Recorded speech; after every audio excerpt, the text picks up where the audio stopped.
Hi అండి, welcome to Sandhya kitchen. ఇవాళ వచ్చేసి రోటీ పచ్చిమిర్చితో మామిడికాయ అయితే వేసి చేస్తున్నానండి. ఈ విధంగా ట్రై చేసి చూడండి, చాలా బాగుంటుంది పచ్చడి.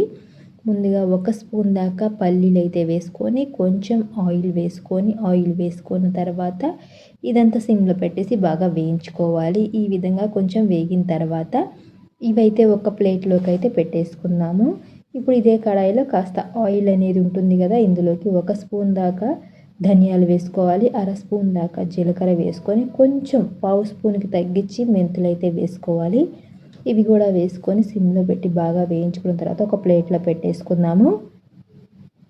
ఇప్పుడు కారానికి తగ్గట్టు పచ్చిమిర్చి తీసుకోవాలి. ఈ పచ్చడి అనేది కారంగా ఉంటేనే బాగుంటుంది. ఇప్పుడు ఈ పచ్చిమిర్చి ఒక 6-7 పచ్చిమిర్చి దాకా తీసుకోవాలి. కారమైనవి తీసుకొని ఇందులోకి కొన్ని మామిడికాయ ముక్కలు, చింతపండుకు బదులుగా మామిడికాయ ముక్కలు వేసుకొని చూడండి, ఈ పచ్చడిలోకి చాలా బాగుంటుంది.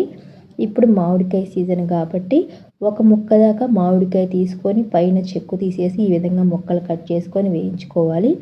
ఇందులోకి ఒక 6-7 చిన్నులపాయ రెబ్బలు కూడా వేసుకొని వేయించుకోవాలి, కొంచెం ఆయిల్ వేసుకొని.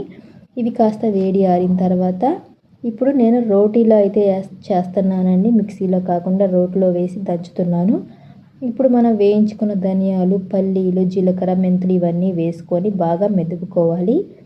ఈ విధంగా మెదుపుకున్న తర్వాత ఇదంతా దగ్గరికి వేసుకున్న తర్వాత ఇప్పుడు మనం వేయించి పెట్టుకున్న పచ్చిమిర్చి, మామిడికాయ ముక్కలు, చిన్నులపాయ రెబ్బలు ఇవన్నీ వేసుకొని బాగా కచ్చా పచ్చాగా దంచేసుకోవాలి. ఇప్పుడు రుచికి తగ్గట్టు ఉప్పు వేసుకున్నాము, గల్లుపు వేసుకోవాలి. ఇప్పుడు మెత్తగా దంచుకోవాలి.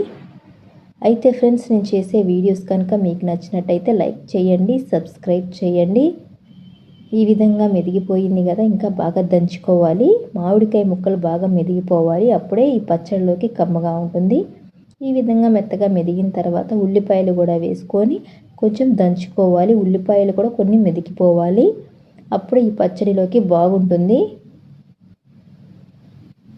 ఒకసారి ఉప్పు చెక్ చేసుకోండి. ఉప్పు చెక్ చేసుకున్న తర్వాత మెదిగిపోయింది కదా, ఇప్పుడు ఒక ప్లేట్లోకి అయితే తీసుకున్నాము. చూసారు కదా, ఎంతో సింపుల్గా, నోటికి రుచిగా చాలా బాగుంటుంది. నోరు చప్పగా ఉన్న వాళ్ళు కూడా ఈ విధంగా పచ్చడి చేసుకొని తిన్నారంటే చాలా బాగుంటుంది. మామిడికాయ ముక్కలతో చాలా బాగుంటుందండి, ట్రై చేసి చూడండి. ఈ వీడియో కనుక మీకు నచ్చినట్టయితే లైక్ చేయండి, షేర్ చేయండి, కామెంట్ చేయండి, సబ్స్క్రైబ్ చేయటం మాత్రం మర్చిపోకండి.